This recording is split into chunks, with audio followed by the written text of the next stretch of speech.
Is this the Rookie CEO podcast? Yeah, I think we're in the right place. Oh, Hev, it's recording. This is Fuzz. And I'm Hev, and you're listening to the Rookie CEO podcast. In this episode, we're going to be talking about how to find your confidence. But more importantly, we're just going to share our story and how we found our confidence, right? I think that's probably the best. Yeah, I'm still looking. You're still looking for your confidence.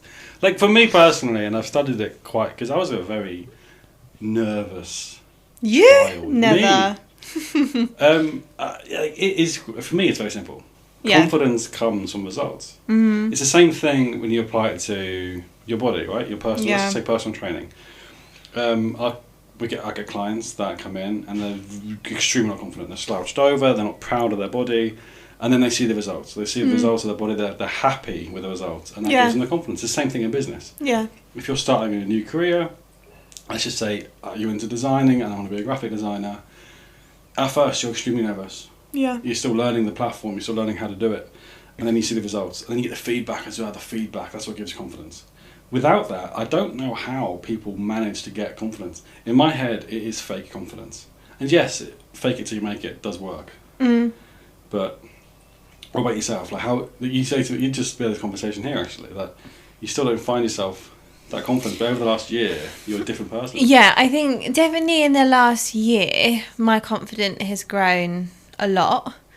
But that's a lot of like personal development I've done and kind of really focusing on it. Because not to make it like a gender thing, but when you are a younger... I'm going to make it. I'm going there. As a younger woman trying to start a business, you do face a lot of pushback. Like for me, I won't mention the name of it, but like going into like a really old school traditional networking group and it's full of like older men, you have to fight to be the louder person in the room. You have to fight to be taken seriously. They're going to choose their mate Bob down the pub because they can have a beer with him and they can't have a beer with you. So I think it's just kind of like training myself to be like, okay, no, like what I have to say is valuable and you're going to listen regardless of what you think. And it's just kind of like taking your power back really, of being like, no, like I know my stuff, you're going to listen. Yeah. And I'm not apologetic of the fact that I am going to show up. That never stops, I don't think, having to push through that barrier of going through your comfort zone. I think. Yeah. 'Cause that's not your comfort zone, is it? No. It's like having to raise your voice in the middle of a room. Yeah. And having to like prove to people that you're an expert when actually in your head, like a lot of us that have been doing it for 20, 30 years, we don't even classify ourselves as experts. Yeah. But you have to create that persona to give yourself confidence. Struggling with, what's the term? Oh my God, my brain. Imposter syndrome. Oh, that's like the biggest killer when it comes to confidence. Yeah. And it pushes inconsistency because one day you'll feel really confident. Yeah. And then something will push you back. Whether it's a client giving you bad feedback. And it really is that case of like with the confidence thing, you take one step forward, but like if you do have a negative experience, you're 10 steps back. 100%. And you think, because it's almost like your self-doubt got confirmed for a hot second. And it's like, it gives it more power because something bad did actually happen. Now you're like retreating back. So it's trying to fight against that is tough. A great question for us, I guess, would be, well, for you in particular, you've had a mentor. How long have you had a mentor for? 2 years. Do you think that's supported you and helped you in any way when it comes to confidence? Yeah. So I have a business mentor through the Kemp Foundation. Big up, Neil. And he is amazing because it's, to be honest, at the point now where it's not like he really does like any processes or anything for me. He just meets me and basically gives me a pat on the back and is like, yeah, you're doing great. Like, keep going. If I'm having a bit of a wobble, he's like, okay, well, you've had wobbles before, you've made it through those, so why is this time any different? And I think sometimes just having someone like in your corner that is not your family member, it's not your partner, it's not anyone that kind of you feel like, oh, they're just saying that because they have to. If they're a complete third party, they could call you out on your bullshit. I was going to say, swore again. He swore again. That is what's helped our relationship, hasn't it? Yeah. Like when we moved into an office together, we very quickly realised that we were just honest with each other. Yeah. Like sometimes brutally so. Yeah. Or like even things that sometimes with videos and stuff that I think maybe it's funny or you think it's funny, and we show each other and we're like, oh, like, is this too far? And then one of us will be like, yes. That can never see the light of day. it's helpful. It is helpful having a second opinion. Yeah. But what's more helpful is just getting someone you can trust to be honest with you. Yeah. Or like if you've had a really awful email come through and it's having someone there that can be like, okay, like, yeah, that's not a great email, but it's not going to ruin your day. Just, you don't know how that person's wrote it. You don't know how they're feeling as they sent it. Probably by tomorrow, you're not going to care. So I think just to summarise, actually, just on that bit is confidence also comes from who you're with. Yeah. Who's in your circles, in your network, which I didn't really think about until now. So it is important, isn't it, to hang around the right people to drive you.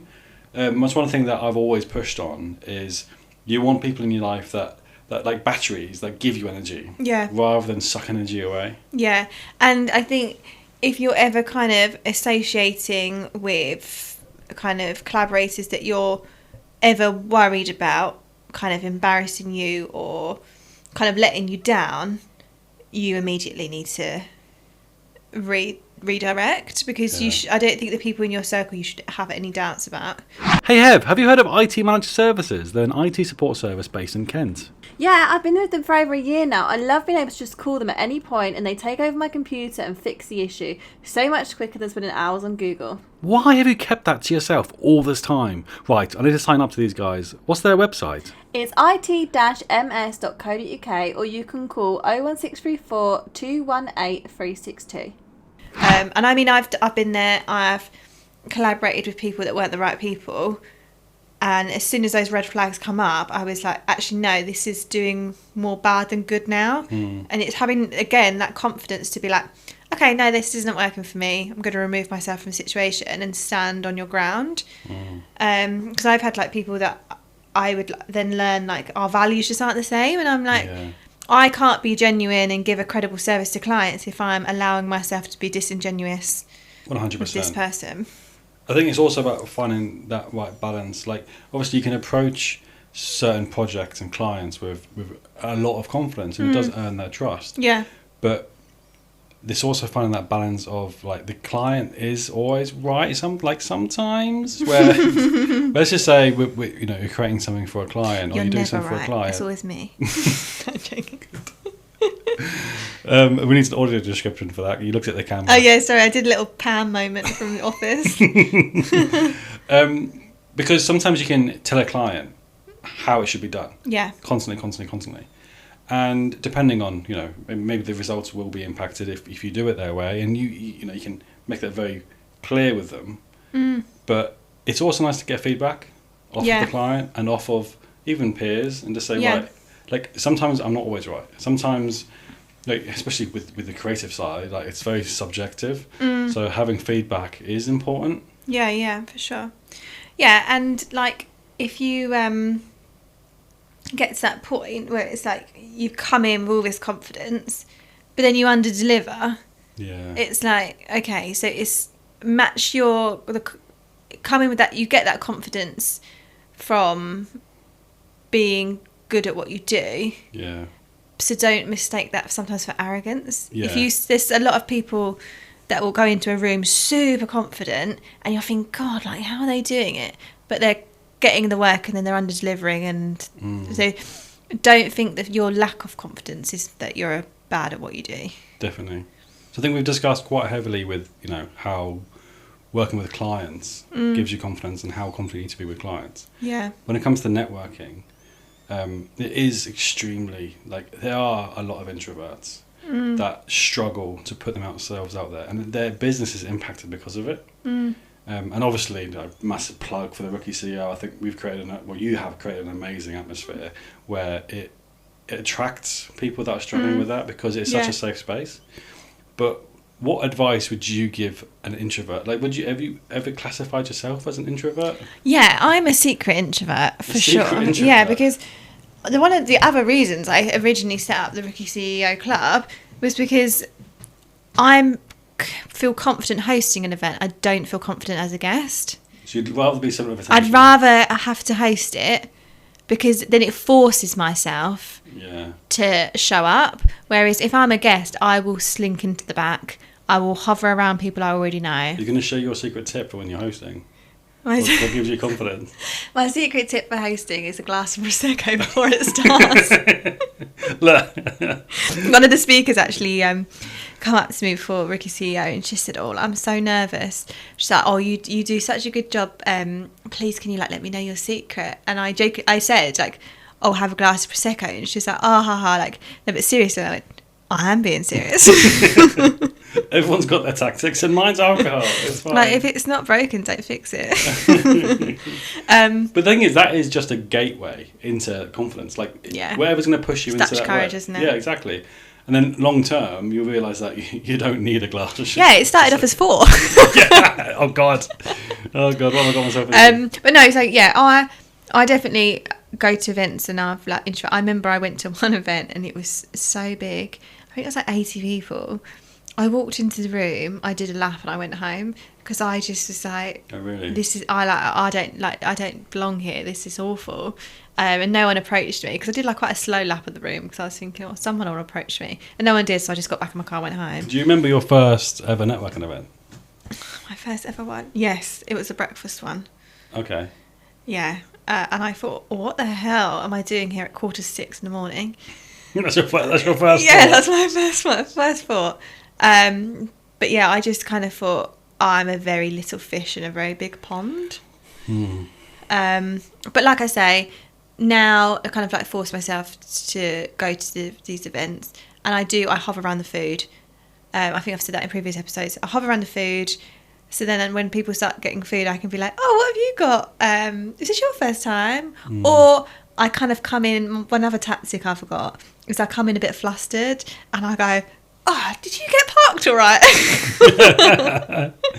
The thing is, it just comes down to an icebreaker, doesn't it? How would you start a conversation with a stranger? It's a weird one, but obviously we've all got the same. We've all got common. We've got something in common, and that is basically we're there for business. Yeah. We're there for business, or if you're an employee, you're still there to create connections. We're all there for the same reasons. So it's just starting a business is a massive leap outside your comfort zone. Yeah. So I think the least you can owe yourself and the business is to continue on that path. And if you have to interrupt someone's conversation, do it. People will remember you for you. Yeah. So just own it. Although one of the worst experiences I've had at networking is I was having a really good conversation actually with this group, and we were in a Pac-Man, so we were open for people coming in. Yeah. This guy comes from behind, throws his arm over me. What? With not over me, but beside me, into the middle. So it breaks up the group by his arm. Okay. With a card, and he's like, "Here you go, guys. This is all a free pass to my gym. I think you need it." What? He was I think he was trying to joke, but we all just looked at him and we were like, "Sorry." That's unreal. Yeah, he basically just was. I was trying to offer us a free gym pass, but it just come off so poorly, and I thought. I think that's what people are so bothered about, though, aren't they? Especially introverts, they overthink their approach, and it results to something like that. That guy who did that, he was probably thinking about it in his head for ages. How do I do this? How do I do this? And he was probably walked away thinking, "I can't believe I just said that." Yeah. Whereas the less you think, the better you'll do. In my head, and obviously everyone is different. But even now, when I'm hosting events, I don't even plan, because the more I try and script it, the more I'm trying my best to remember what the script was, and I'm not actually focusing on the engagement. Yeah, for sure. And sometimes you just got to riff off of the vibe in the room. Yeah.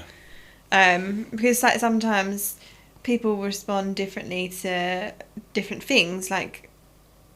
I guess if you're networking, people are going to respond better to maybe if you're the one that's brought your dog with you, or if you're at an evening event, someone's going to respond differently if there's free Prosecco on the side. Yeah. You have to read the room. 100%.